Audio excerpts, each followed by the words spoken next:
ಶಿವಕುಮಾರ್ ಹೆಂಗ್ ಕಾರಣ ಅದನ್ನ ಹೇಳಿ ಫಸ್ಟ್. ಅದನ್ನೇ ಹೇಳ್ತಾ ಇದೀನಿ ಕೇಳಿ ಮೇಡಮ್, ಅದನ್ನೇ ಹೇಳ್ತಾ ಇದೀನಿ. ಇರ್ತಕ್ಕಂಥ ವಿಷಯ ಇದು. 2 ವರ್ಷಗಳ ಕಾಲ ನೀವು ಓಪನ್ ಮಾಡಿರ್ತಕ್ಕಂಥ ಒಂದು ಸ್ಟುಡಿಯೋ 2 ವರ್ಷಗಳ ಕಾಲದಿಂದ ಯಾವುದೇ ದಾಖಲಾತಿಗಳಿದೆ ರನ್ ಮಾಡ್ತಿದ್ದಾರೆ ಅಂತಂದ್ರೆ ಯಾರ ಅಡ್ಜಸ್ಟ್ಮೆಂಟ್ ಇದೆ ಅದರಲ್ಲಿ? ಹಾಗಾದ್ರೆ ನೀವೊಂದು ವೆಹಿಕಲ್ ತಗೋತೀರಾ, ರಿಜಿಸ್ಟ್ರೇಷನ್ ಹೋದ್ರೆ ಆ ವೆಹಿಕಲ್ ದಾಖಲಾತಿಗಳಿಲ್ಲ ಅಂತಂದ್ರೆ RTO ದಲ್ಲಿ ರಿಜಿಸ್ಟ್ರೇಷನ್ ಮಾಡ್ಕೊಟ್ಟಿದ್ದಾರೆ ಅಂತಂದ್ರೆ ಅಡ್ಜಸ್ಟ್ಮೆಂಟ್ ಇದೆ ಅಂತಕ್ಕಂಥದ್ದು. ಇಲ್ಲಿ ಒಂದು ಸ್ಟುಡಿಯೋನ ಯಾವುದೇ ಕಾರಣಕ್ಕೂ ನಿಯಮಾವಳಿಗಳನ್ನ ಫಾಲೋ ಮಾಡಿದೇನೆ ಪರ್ಮಿಷನ್ ಕೊಟ್ಟಿರ್ತಕ್ಕಂಥದ್ದು ಯಾರ ಸರ್ಕಾರ? ನಿಮ್ಮ ಸರ್ಕಾರ. ಹಾಗಾದ್ರೆ ಇದಕ್ಕೆ ಹೊಣೆಗಾರಿಕೆ ನಿಮ್ದೇ ಹೊಣೆಗಾರಿಕೆ ಇದ್ರದ್ದು, ಬೇರೆ ಯಾರ್ದು ಅಲ್ಲ. ಒಂದು ಬೋಲ್ಟ್ ಮಿನಿಸ್ಟರ್ ಅಂತ ನೀವು ಹಾಕಿದಿರಲ್ಲ, ಯಾಕೆ ಅದನ್ನ ಹೇಳಿ. ನಾವು ಹೇಳ್ತಿರ್ತಕ್ಕಂಥದ್ದು ಮಿಸ್ಟರ್ ನಟ್ಟು ಬೋಲ್ಟ್ ಮಿನಿಸ್ಟರ್ ಅಂತ ಹೇಳಿರ್ತಕ್ಕಂಥದ್ದು. ಹೌದು, ನೀವೇ ಹೇಳಿಕೆ ಕೊಟ್ಟಿರ್ತಕ್ಕಂಥದ್ದು. ಏನಂತ ಹೇಳಿಕೆ ಕೊಟ್ರಿ? ಯಾವ್ದೋ ಒಂದು ಫಿಲಿಂ ಒಂದು ಫಂಕ್ಷನ್ ಅಲ್ಲಿ ನೀವೇನಂತಂದ್ರೆ ಇದು ನಡೀತಾ ಇರ್ತಕ್ಕಂಥ ಕಾರ್ಯಕ್ರಮ ಚಲನಚಿತ್ರಕ್ಕೆ ಸಂಬಂಧಪಟ್ಟಿರ್ತಕ್ಕಂಥದ್ದು, ಅಲ್ಲಿ ಯಾರೇ ಕೂಡ ಕಲಾವಿದರು ಬಂದಿರಲಿಲ್ಲ, ನಿಮ್ಮ ಕಾರ್ಮಿಕರು ನೀವು ಬರಲಿಲ್ಲ ಅಂತಂದ್ರೆ ನಮಗೂ ಗೊತ್ತು ಮುಂದಿನ ದಿನಗಳಲ್ಲಿ ನೀವು ಯಾವ್ದೋ ಪರ್ಮಿಷನ್ ನಮ್ಮ ಹತ್ರಕ್ಕೆ ಬರ್ತೀರಾ, ದಯಮಾಡಿ ಲೈನ್ ಅಂಡರ್ಲೈನ್ ಮಾಡಿ. ಯಾವ್ದಾದ್ರು ನೀವು ಪರ್ಮಿಷನ್ ಶೂಟಿಂಗ್ ಗಳಿಗೆ ಮತ್ತೊಂದಕ್ಕೆ ಬರ್ತೀರಾ, ಅವತ್ತು ನಿಮ್ಮ ನಟ್ಟು ಬೋಲ್ಟ್ ಗಳನ್ನ ಟೈಟ್ ಮಾಡೋದು ನಮಗೆ ಗೊತ್ತಿದೆ.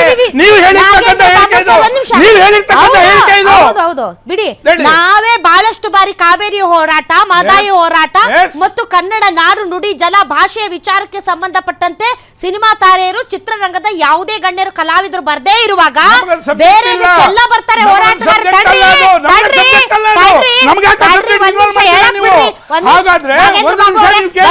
ಅಷ್ಟೇ ಅಲ್ಲ, ಮಾತು ಮುಗಿಸಕ್ ಬಿಡ್ರಿ. ನೀವ್ ಯಾಕೆ ಬರಲ್ಲ? ನಿಮ್ಗೆ ಬೇಕಾದಾಗ ಬರ್ತೀರಿ, ಬೇಡಾದಾಗ ಬಿಡ್ತೀರಂತೆ ಇದೇ ಮಾಧ್ಯಮಗಳು ಕೂಡ. ಒಂದ್ ನಿಮಿಷ ತಡ್ಕೊಳ್ಳಿ. ಕಲಾವಿದರನ್ನ ಪ್ರಶ್ನೆ ಮಾಡಿದ ಮಾತ್ರಕ್ಕೆ ನೀವು ಈ ಸ್ಟೇಟ್ಮೆಂಟ್ ನ ತಗೊಂಡೋಗಿ ಇನ್ನೊಂದಕ್ಕೆ ಫಿಕ್ಸ್ ಮಾಡ್ಬಿಟ್ಟು ಅದಕ್ಕೆ ಇದಕ್ಕೆ ಅದು ಅಂತಂದ್ರೆ ಏನ್ ಸರ್? ನೀವು ಒಂದು ಪಕ್ಷವಾಗಿ ನೀವು ಇಷ್ಟು ಪೇಲವವಾದಂತ ಒಂದು ಕಮೆಂಟ್ ಅನ್ನ ಟ್ವೀಟ್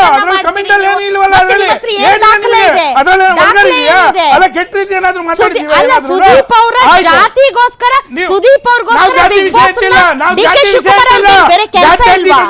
ಜಾತಿ ವಿಷಯ ಇತ್ತಿಲ್ಲ. ಒಂದು ಮಾತು ರಾಧವ್ರೆ, ದಯವಿಟ್ಟು ಹೇಳ್ತಾ ಇದ್ದೀನಿ ಕೇಳಿ.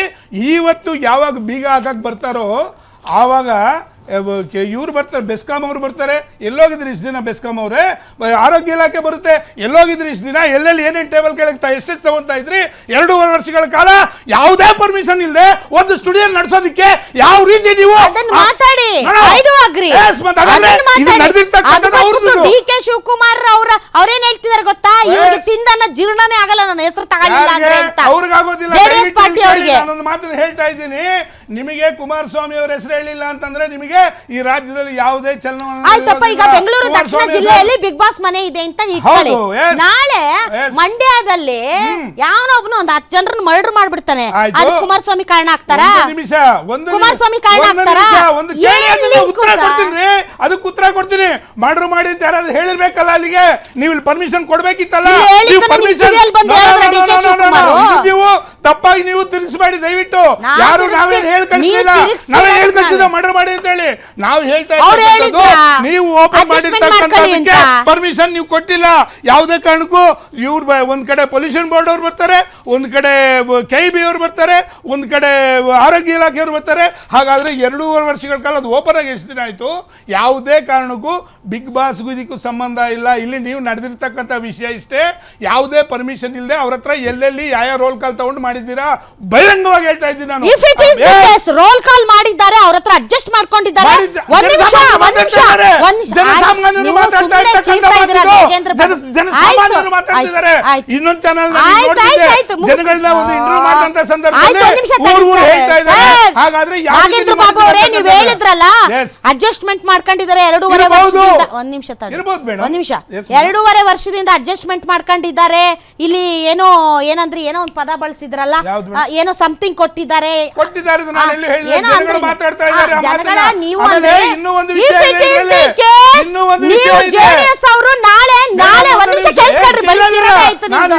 ಜೆಡಿಎಸ್ ಅವರು ನಾಳೆ ನೀವು ಆ ಬಿಗ್ ಬಾಸ್ ನಡೀತಾ ಇರುವಂತಹ ಬಿಗ್ ಬಾಸ್ ಮನೆ ಮುಂದೆ ನಿಂತು ಯಾವ್ದೇ ಕಾರಣಕ್ಕೂ ಅದನ್ನ ಮತ್ತೆ ಓಪನ್ ಮಾಡಕ್ ಬಿಡಬಾರ್ದು. ಯಾಕಂದ್ರೆ ನೀವೇ ಹೇಳ್ತಾ ಇದ್ರಲ್ಲ 2.5 ವರ್ಷದಿಂದ ಅಡ್ಜಸ್ಟ್ಮೆಂಟ್ ಆಗಿದೆ ಅಂತ. You should take a stand. ನೀವು ಸ್ಟ್ಯಾಂಡ್ ತಗೊಂಡು ಅಲ್ಲೋಗಿ ಬಿಗ್ ಬಾಸ್ ನಿಂತ್ಕೋಬೇಕು. ನೀವು ನಿಮ್ಮ ಮಾತು ಗೌರವ ಕೊಡ್ತೀವಿ. ಒಂದು ಲಿಂಕ್ ಕೊಡ್ಲ ಇದಕ್ಕೆ ಹಾಗಾದ್ರೆ ಕಳೆದ 2 ವರ್ಷಗಳಲ್ಲಿ ಪೊಲ್ಯೂಷನ್ ಬೋರ್ಡ್ ಇಂದ ಎಷ್ಟು ಕಂಪನಿಗಳಿಗೆ ಫ್ಯಾಕ್ಟರಿಗಳಿಗೆ ನೋಟಿಸ್ ಏಕಾಏಕಿ ಹೋಗಿ ಎಷ್ಟು ಫ್ಯಾಕ್ಟರಿಗಳು ಬಂದ್ ಮಾಡಿದಿರಾ? ಯಾವ ಕಾರಣಕ್ಕೆ ಇದೊಂದನ್ನೇ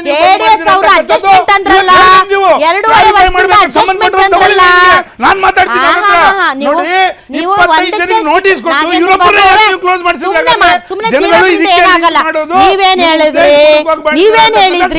ನೀವೇನ್ ಹೇಳಿದ್ರಿ ಅಡ್ಜಸ್ಟ್ಮೆಂಟ್ ಮಾಡಿದ್ದಾರೆ. ಹಾಗಾದ್ರೆ ಯಾಕೆ ಪರ್ಮಿಷನ್ ಸಿಗುತ್ತೆ? ಯಾಕೆ ಪರ್ಮಿಷನ್ ಸಿಗುತ್ತೆ? ಇಲ್ಲ ಅಂದ್ರೆ ಸುಳ್ಳು ಹೇಳ್ಬೇಡಿ. ನಾನು ಮಾಹಿತಿ ಇರ್ತಕ್ಕಂಥದ್ದಕ್ಕೆ ನಾನು ಹೇಳ್ತಾ ಇರ್ತಕ್ಕಂಥ ಹಾಗಾದ್ರೆ ನಾನು ಪರ್ಮಿಷನ್ ಕೊಡಿ, ನಾನು ಸ್ಟುಡಿಯೋ ಮಾಡ್ತೀನಿ. ಯಾವುದೇ ಅನುಕೂಲಗಳಿಲ್ಲ, ನನಗೆ ಮಾಹಿತಿ ಇದೆ. ಯಾವುದೇ ನನಗೆ ನಾಳೆ ಬೆಳಿಗ್ಗೆ ಪರ್ಮಿಷನ್ ಕೊಡಿ. ಸುಳ್ಳಲ್ಲ, ಇದು ಕೊಡಿ. ನನಗೊಂದು ಪರ್ಮಿಷನ್ ಯಾವ ದಾಖಲಾತಿ ಇದ್ದೇನೆ? ಒಂದು ವರ್ಷದಿಂದ ನೋಟಿಸ್ ಕೊಟ್ಟಿದ್ದೀರಾ, ಶೋಕಾಸ್ ನೋಟಿಸ್ ಕೊಟ್ಟಿದ್ದೀರಾ, ನೋಟಿಸ್ ಮೇಲೆ ನೋಟಿಸ್ ಕೊಟ್ಟಿದ್ದೀರಾ. ಸೆಪ್ಟೆಂಬರ್ 28ಕ್ಕೆ ಬಿಗ್ ಬಾಸ್ ಆರಂಭ ಆಗುತ್ತೆ. ಬಿಗ್ ಬಾಸ್ ಅತ್ಯಂತ ಹೆಚ್ಚು ಜನಪ್ರಿಯ ಮತ್ತು ಅತಿ ಹೆಚ್ಚು ವೀಕ್ಷಕರನ್ನ ಒಳಗೊಂಡಂತಹ ಒಂದು ಕಾರ್ಯಕ್ರಮ. ಸೊ ಈ ಕಾರ್ಯಕ್ರಮ 28 ಸೆಪ್ಟೆಂಬರ್ಗೆ ಆರಂಭ ಆಗುತ್ತೆ. 6ನೇ ತಾರೀಕು ನೀವು ನೋಟಿಸ್ ಕೊಡ್ತೀರಾ, 7ನೇ ತಾರೀಕು ಬಾಗ್ಲು ಹಾಕ್ತೀರಾ.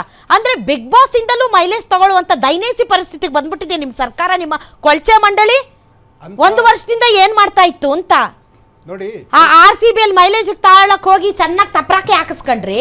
ಈಗ ಬಿಗ್ ಬಾಸ್ ಅಲ್ಲೂ ಕೂಡ ಮೈಲೇಜ್ ತಗೊಳ್ಳುವಂತ ದಯನೀಯ ಪರಿಸ್ಥಿತಿ.